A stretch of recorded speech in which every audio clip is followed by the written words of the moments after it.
foon akkanatti abbasame kun foon namaati. Harki akkanatti garagale kun harka obboleeyyan kennaati. Foon akkanatti akka waan jajiitti gubate kun harka obboleeyyan teennaati. Video kana copy link godhaati. Egaa obboloota koo akkuma asirratti argitanii ijoolleen akkuma kiyyaa fi keessanii warroota biyya Arabaa jiran yookiin immoo mana madaamii keessa jiranii dhugaa dubbachuuf waan hedduutu akka nama gaddisiisudha.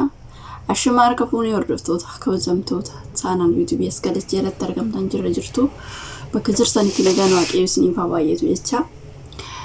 Waa tokko isiniif hima. Innis maalidha dhugaa dubbachuuf waan baay'ee tokko na gaddisiisedha.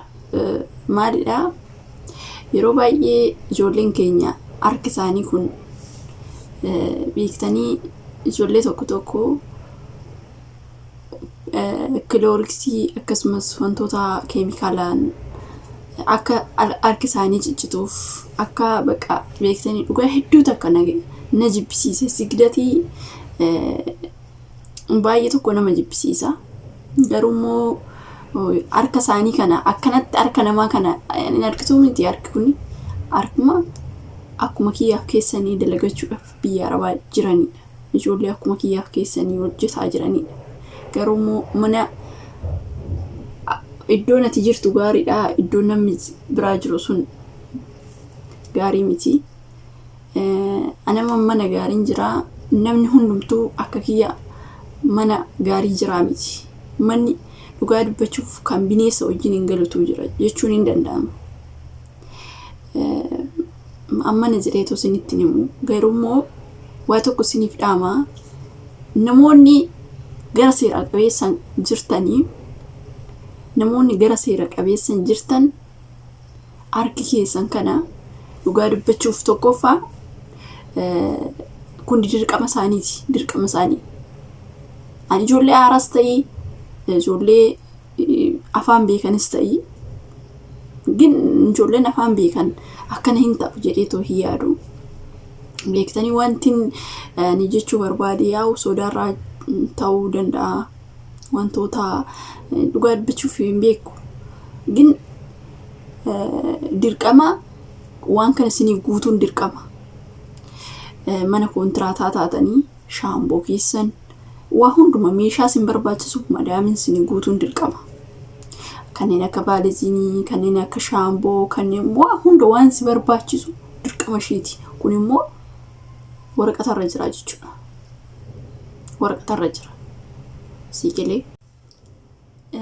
Ijoolleen tokko shaamboo dhiisii saamunumaan harka kiyyaan dhiqadhuu nuuf hin bittoo kan jettanii jirtu. Kun immoo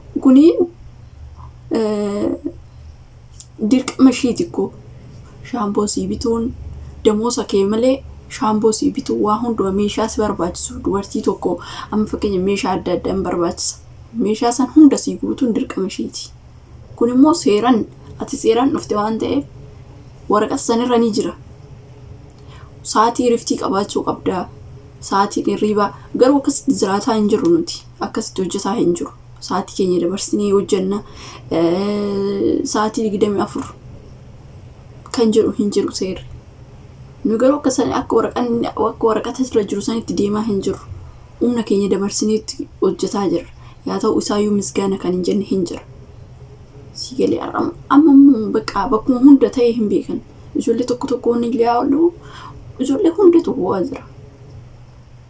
Siigalee kanaafuyyuu seeraan jirta taanaan dirqama waan kana gaafachuu. Amma fakkeenyaaf bakka paaspoortii irraa saaddisfachuu deemtee imbaasii akkuma carraa imbaasii yoo deemtee xiqqeetiin kun sirra gaataanaan isaan si gaafatu dirqama isaan si sirreessu. Siigalee ani kontiraata waggaa 2 fixattee amma ijoolleen baay'inaan gaafii tokko na gaafatu. Ani amma kontiraata keenya erga fixannee boodatti cancellation fudhachuu hin dandeenya warreen jedhan hin jiru. Eeyyaan sirriitti dandeecha. Kontiraata kee bichaa fixannaan cancellation birrii xiqqoo kaffaltee cancellation si gooti. Mana barbaadetti jijjiirrachuu dandeessa. Kun dirqama jechuudha. Kanas amma fakkeenya hodoo baatee ani kontiraata kee xumurtee osoo baatee poolisumatti harka kennitee akkanatti kontiraata koo xumuradhee nagaggeessuu diddoo jettee si gargaaraa jechuudha. Anamma hamxattiin takkaasitti Dubaayii kanatti hin jirti. Waggaa lamaa ishee fixattee iqaamaa hin hojjisiisneef warri isheen bira jirtu. Eenyutu itti gaafatamuu qabu isaa isheedha kan madam isheentu itti gaafatamaa jechuudha. Iqaamaan hojjisiisne waan ta'eef. Kana anillee itti dubbadhee fi galchii jedheeni aadaa balattu hin galchuu iqaamas kanaan hojjisiisaaf jette. Isheen immoo ishee bira hojjechuu hin barbaanne. Nyaanni hin jiru, irreemni hin jiru jettee. Khalaas erga kontiraata ishee xumurattee kaansileeshinii kenniif gara barbaadde adeemtu hin didde. Biyyumattan galchaa jettee waraqata adii baasteef. Achi mixattiin deemtee yeroo deemtu san poolisii bira dhaqxee poolisiin na saraddee afaan waan beektuu fi kontiraata koftaadhee kaansileeshinii naa kennitu jettee. Kaansileeshinii san kenniif fidii jedhanii kaansileeshinii gootee ofirraa biirootti deebiste jechuudha. Biiroo sanitti deebitee hojjetatte. Bakka barbaaddetti namoonni tokko namaan kennan gara biyyaa galchina malee hin kenninu kan jedhan tokko hin jira. Namoota baay'eedha beektanii anillee itti dubbadhee kan didan hin jiru. Itoophiyaas yoo galtee afaan dandeecha taanan bakka barbaadde deemuu dandeecha geen asumarraan mana jijjiirrachuu biyyatti hin galtu taanan dirqama biyya galuu ishiin ergaachi si geessee booda ati gad deebitee too kaansileeshin si goote ati deebitee too nama barbaadde bira hojjetuu dandeessa jechuudha. Siigalee ijoolleen amma fakkeenya fi iqaamaan mo'aa iqaamati iqaaman keenyarraa dhume iqaamichi suni yeroo biyyatti galle as deebinu hojjisiifachuu ni dandeenya kan jedhu tokkotu jira. Biyyatti galanii amma fakkeenya fi iqaamaa san ilaalu iqaaman sun irraa dhumate taana sin deebisan biyya kanatti sin deebisan irraa ispaardi ta'e waan ta'eef irra jiraate taanan ji'umti takkaayyuu irra jiraannan hin deebita si deebisuu jechuudha. Gin inni erga irraa dhumeen booda sin deebisanii jechuudha achi Itoophiyaadha. Kun hin jira duruma jira jechuudha kun akkanatti beektanii. Innaan akkasiiti warreen gaafii kana gaafattanii gaafiin kun sin deebi'eetii yaada.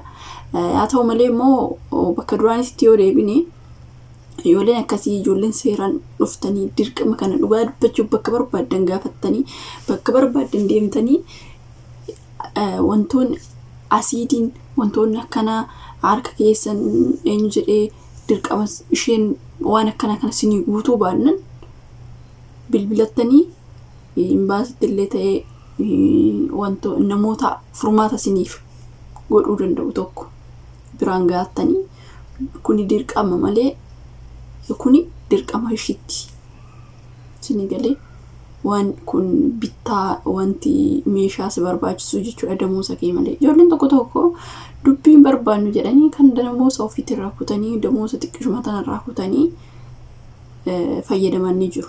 Yaa ta'u malee immoo kuni dhugaa dubbachuu fi sirrii miti kun dirqama ishiiti. Maaliif ishiitu guutuu fi qabaa jechuudha waan kana.